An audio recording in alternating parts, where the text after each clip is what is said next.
Hey friends, if you wish to fix Taskhostw.exe high CPU usage, then please watch this video. I will guide you through the resolutions. Now the first solution is to run the SFC scan.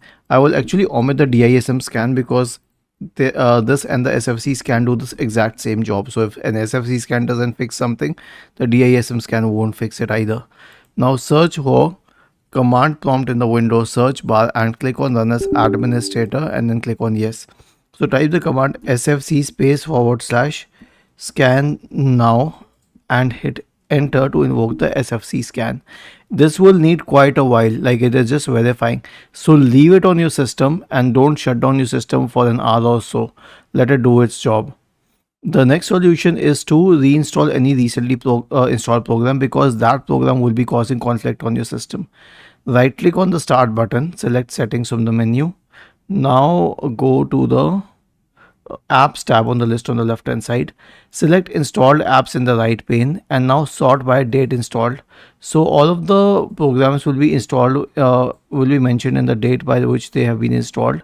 Select the latest one, which is a third party program most probably, and select uninstall and then click on uninstall once again to remove it from your system.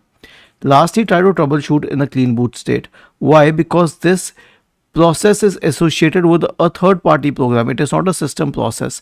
If it is associated with a third party program and you do not know which third party program it is, you've tried uninstalling recently installed programs but is still causing the problem, then troubleshoot the problem in the clean boot state. In the clean boot state, when you reboot your system, no third party program will be on. So search for system configuration in the Windows search bar and click on system configuration. Go to the services tab, check the box associated with hide all Microsoft services. If any of the services check, click on disable all, apply, OK, and then finally restart your system. Was this helpful?